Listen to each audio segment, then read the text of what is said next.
Welcome back. Rudra brigade అనే special army దళాన్ని భారత్ తయారు చేయబోతోంది. అసలు ఈ రుద్ర బ్రిగేడ్ అంటే ఏంటి, దీని లక్ష్యం ఏంటి ఎంజీ రావు గారు? ఎస్ అండి, ఇప్పుడు భారతదేశం ఏంటంటే ఈ పాకిస్తాన్ నుంచి వచ్చే అణుయుద్ధాన్ని ఎదుర్కోవాలి. అతి పెద్ద ప్రమాదం. రెండు పాకిస్తాన్తో పాటు చైనా, బంగ్లాదేశ్లు ఒకేసారి భారత్ మీద దాడి చేస్తే ఎలా ఎదుర్కోవాలని ఒక యుద్ధ వ్యూహాన్ని తయారు చేస్తుంది. రెండు స్టేట్ యాక్టర్స్, నాన్ స్టేట్ అంటే ఒక దేశమే కాదండి, టెర్రరిస్టులు కూడా ఒకేసారి దాడి చేస్తే వాళ్ళని ఎలా ఎదుర్కోవాలి. మనం పాకిస్తాన్తో యుద్ధం చేసే సమయంలోనే టెర్రరిస్ట్ అటాకులు జరిగిపోతాయి ఇండియాలో కోకోలలుగా. అలాంటి సందర్భంలో ఏంటి ఇవి చూడండి. తర్వాత అధునాతనమైన యుద్ధ పద్ధతులు వచ్చేసినాయి. ఇప్పుడు డ్రోన్ అని, సైబర్ అటాక్లు అని ఇవన్నీ వచ్చేసినాయి. తర్వాత అంటే ఏంటి, ప్రపంచం ఎలా మారిపోతుందంటే కొత్త అధునాతనమైన యుద్ధ విధానం అంటారు. ఏ మోడర్న్ వార్ఫేర్ అంటారనమాట. అది ఎలా ఉంటుందంటే swift short term and most modern warfare అంటారన్నమాట. చాలా స్విఫ్ట్గా అంటే చాలా వేగవంతమైన యుద్ధం జరిగిపోతుంది. సుదీర్ఘ కాలాలు జరగవండి, చాలా స్వల్పకాలిక యుద్ధాలు ఉంటాయి. కొన్ని గంటలు, కొన్ని రోజుల్లోనే యుద్ధాలు ముగిసిపోతాయి. అదే అధునాతనమైన టెక్నాలజికల్ వార్ఫేర్ వస్తున్నాయి. వీటన్నింటినీ ఛాలెంజెస్ అన్నిటినీ తట్టుకునే విధంగా భారతదేశం తయారు చేసిన ఒక పెద్ద దళమే ఈ రుద్ర బ్రిగేడ్. ఎంతటి అద్భుతమైందంటే ప్రపంచంలో America marine forces, Russia special forces, China special forces లాంటి అత్యాధునిక స్పెషల్ ఫోర్సెస్కి సమవుజ్జీగా ఒక రకంగా చెప్పాలంటే వాటినే భయపెట్టే అంత అద్భుతమైన ఒక దళమే ఈ రుద్ర బ్రిగేడ్. ఈ రుద్ర బ్రిగేడ్ ఎందుకు తయారు చేసిందంటే ఒక పెద్ద ఎక్స్పీరియన్స్ వచ్చింది. వాజ్పేయి గారు 2001లో భారత పార్లమెంట్ అంటే వాజ్పేయి గారి టైంలో భారత పార్లమెంట్ మీద పాకిస్తాన్ టెర్రరిస్ట్ మూక మన మీద దాడి చేసినప్పుడు భారత సైన్యాన్ని మోహరించారు వాజ్పేయి గారు, మొత్తం ఆపరేషన్ పరాక్రమ్ అని. కానీ ఆ సమయంలో మోహరించడానికి కొన్ని నెలలు పట్టింది, ఉపసంహరించడానికి కొన్ని నెలలు పట్టింది. భారతదేశానికి ఎంతో ఖర్చు అయిపోయింది అనమాట. ఈలోపు ఇండియా మీద ఒత్తిడి వచ్చేసి యుద్ధాన్ని ఆపవలసిన పరిస్థితి వాజ్పేయి గారికి వచ్చింది. ఇది పెద్ద ఎక్స్పీరియన్స్. అంటే ఏంటి, మనం ఏదైనా యుద్ధ రంగంలోకి వెళ్ళాలి అంటే కొన్ని గంటల వ్యవధిలో యుద్ధ రంగానికి వెళ్ళాలి, కొన్ని గంటల్లో శత్రువుని తుత్తునియలు చేయాలన్నమాట. ఇవన్నీ తీసుకుని ఈ న్యూక్లియర్ వార్ఫేరు, తర్వాత టెర్రరిజం, 4 దేశాలు ఒకేసారి అటాక్ చేస్తే ఎలా తట్టుకోవాలని ఒక దాటిని ఉపయోగించుకొని కొత్త కోల్డ్ స్టార్ట్ నుంచి కోల్డ్ స్ట్రైక్ అనే ఒక అద్భుతమైన విధానంలో భాగమే ఈ రుద్ర బ్రిగేడ్. ఈ రుద్ర బ్రిగేడ్ ఏంటంటే 250 బ్రిగేడ్లు ఉంటాయండి. 250 బ్రిగేడ్లు, ఒక్కొక్క బ్రిగేడ్లో 3000 మంది సైనికులు ఉంటారు. అంటే 3000 మంది సైనికులతో ఒక్కొక్క దళం ఉండి 250 దళాలు ఉంటాయి అన్నమాట. స్పెషల్ ఫోర్సెస్ రుద్ర బ్రిగేడ్ అని. ఇవి ఏంటి అంటే ఈ ఒక్కొక్క బ్రిగేడ్ ఏంటంటే ఎంతటి స్పష్టంగా ఉంటాయంటే త్రివిధ దళాలని ఒకేసారి సంయుక్తంగా ముందుకు తీసుకెళ్లడం. తర్వాత డ్రోన్ అటాకులు తట్టుకునే డ్రోన్ టెక్నాలజీ వాడతారు వాళ్ళు. సైబర్ అటాక్స్ తట్టుకుంటారు, లాజిస్టిక్స్ ఉంటారు, ఇంజనీర్స్ ఉంటారు, వెనకాల మొబిలిటీ ఉంటారు, ట్యాంక్ దళం ఉంటుంది, చూసారా, ఆర్టిలరీ ఉంటుంది, ఇన్ఫ్రాంట్రీ ఉంటుంది. అంటే ఇన్ఫ్రాంట్రీ అంటే పదాది దళం అని పిలుస్తాం అనమాట. ట్యాంకులు ఉంటాయి, తర్వాత డ్రోన్స్ వాడతారు, అన్ని రకాలు. అవసరమైతే బ్రిడ్జిలు కావాలంటే బ్రిడ్జిలు కట్టడానికి వెంటనే ఇంజనీర్స్ అక్కడే ఉంటారు. అంటే ఇప్పుడు దాకా ఉన్నాయి. ఇప్పుడు ఏంటంటే విడివిడిగా తన పనులు తాను చేస్తాయి అనమాట. అందుకే అంత టైం పట్టేది, 4 రోజులు పట్టింది ఆపరేషన్ పరాక్రమంలో భారత దళాన్ని మోహరించడానికి.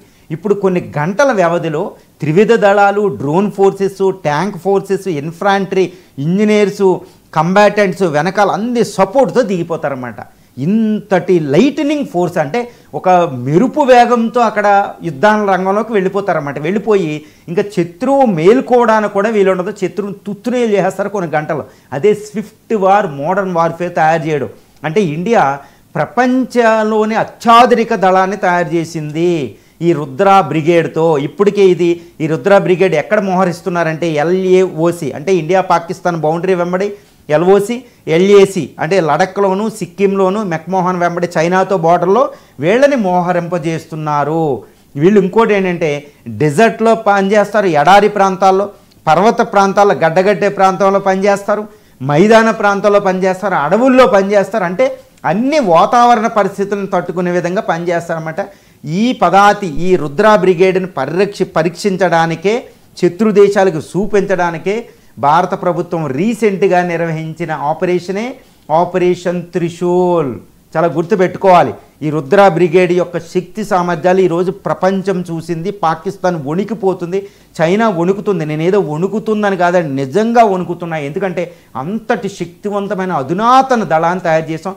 వాళ్ళ చేతిలో ఉండే ఆయుధాలు కూడా మామూలు ఆయుధాలు కాదు. హెలికాప్టర్ నుంచి, ఫైటర్ జెట్స్ నుంచి, ఇటు నేవీ నుంచి సపోర్ట్తో యాంపీబీఎస్ వెహికల్స్ అని, యుద్ధ ట్యాంకులు అధునాతనమైనవి, ఈ స్టింజర్ లాంటివి భుజాలను పెట్టుకునే మిసైల్స్, అన్ని మిసైల్స్ ఫోర్సు, రాకెట్ ఫోర్సెస్, అంటే సర్వశక్తి ఒకళ్ళ దగ్గర ఉండబోతుంది. అంటే అర్జునుడు, కర్ణుడు, శ్రీరామచంద్రుడు, రావణుడు, ఇంద్రజిత్తులు యుద్ధరంగంలో ఉంటే వాళ్ళ రథాల మీద ఎన్నో ఆయుధాలు ఉంటాయి, సకల ఆయుధాలు ఉంటాయి. ఆ విధంగా ఈరోజు ఒక దళం దగ్గర అన్ని ఆయుధాలు ఉంటాయి అన్నమాట. అంటే వీళ్ళతో యుద్ధం చేయడం కుదరదు. కొన్ని స్విఫ్ట్ ఫోర్సెస్ చాలా స్ట్రాంగెస్ట్గా ఒకేసారి శత్రువుల మీద అటాక్ చేసేస్తారన్నమాట. ఈ రుద్ర బ్రిగేడ్తో పాటే ఇంకొక ఇప్పుడు వరకే పనిచేసిన ఒక సైనిక దళం కూడా పనిచేస్తూ ఉంటుంది. ఈ రెండిట్ల మధ్యలో బ్రిడ్జ్లో ఇంకొకటి తయారు చేశారు, ఆపరేషన్ భైరవ్ అనేది ఇంకొకటి పెట్టారు, భైరవ దళాలని. ఇవేంటంటే చాలా సీక్రెట్గా పనిచేస్తూ ఉంటాయి అన్నమాట. మఫ్తీలో ఉన్నట్టు ఉంటాయి. వీళ్ళు మధ్యన వారధగా పనిచేస్తే ఎక్కడ ఎలా వెళ్తారో తెలియదు అనమాట. భైరవ దళాలు అదొక దళం పెట్టింది. అంటే ఏంటి, ఇండియా పాకిస్తాన్ యొక్క న్యూక్లియర్ వెపన్స్ని భారత ప్రైమ్ మినిస్టర్ అంటున్నారు మోడీ గారు, ఇక మేము అణ్వాయుధాలకు భయపడం, మనం ఏదో గొప్పలకు మోడీ గారు అలా చెప్తున్నారు అనుకుంటున్నారు. మోడీ గారి మాటల వెనకాల అంతరార్థం ఈరోజు చేతల్లో కనిపేదే రుద్ర బ్రిగేడ్ అండి. ఏ విధంగా అంటే పాకిస్తాన్ యొక్క అణ్వాయుధాలను, అంటే యుద్ధం అంటూ వస్తే పాకిస్తాన్ ఇండియా మీద ప్రయోగించడానికి అణ్వాయుధాలు తీసేస్తాయి. ఎందుకంటే నో ఫస్ట్ యూజ్ పాలసీ పాకిస్తాన్కి లేదు. కాబట్టి ఇండియా దాన్ని తట్టుకోవాలంటే పాకిస్తాన్తో యుద్ధం అవుతే అది అణ్వాయుధాలు తీసేస్తాయి. అణ్వాయుధాలు నిర్వీర్యం చేస్తేనే కానీ మనం యుద్ధంలో గెలవలేం. ఏం చేయాలి, ఇప్పటికే అది హతా-4 అనే ఒక పెద్ద మిసైల్ తయారు చేసింది, షార్ట్ రేంజ్ మిసైల్. దాంట్లో టాక్టికల్ న్యూక్లియర్ వెపన్స్ అని చిన్న చిన్న న్యూక్లియర్ వెపన్ తయారు చేసి మనం పదార్థ దళాల మీద వేసేస్తాం, అమృత్సర్ లాంటి సిటీల మీద. కాబట్టి దాన్ని ఎదుర్కోవాలంటే ఏం చేయాలి, ఇండియా చాలా లైట్నింగ్ స్పీడ్తో మెరుపు దాడి చేసి వాటిని నాశనం చేసేయాలి ఈ న్యూక్లియర్ వెపన్స్ని. ఇంకా దానికి శత్రువుకు అసలు సమయం కూడా ఇవ్వని దళమే ఈ రుద్ర బ్రిగేడ్. అంటే కోల్డ్ స్టార్ట్ పాలసీ అనేది ఒకటి ఉండేదండి, కోల్డ్ స్టార్ట్ డాక్ట్రిన్ అనేది. దాన్ని మార్చి కోల్డ్ స్ట్రైక్ డాక్ట్రిన్ పెట్టింది. దీన్ని తట్టుకోవడం పాకిస్తాన్కి అసంభవం, చైనాకి అసంభవం. ఒక అద్భుతమైన వార్ఫేర్. నేను ఎప్పుడూ చెప్తూ ఉంటాను, మోడర్న్ వార్ఫేర్ అనేది అంటే అధునాతన యుద్ధ తంత్రాన్ని భారతదేశం తయారు చేస్తుందని చెప్తూ ఉంటాను. ఆ యుద్ధ తంత్రాన్ని మాటల్లో కాదు చేతల్లో చూపించిందే రుద్ర బ్రిగేడ్, భైరవ్ బ్రిగేడ్, దాంతోపాటు ఆపరేషన్ త్రిశూల్ అనేది తయారు చేసింది. ఇక శత్రువు 2 దేశాలు కలిసి వచ్చినా మనల్ని ఏమీ చేయలేదు. రైట్. ఇక జాతీయ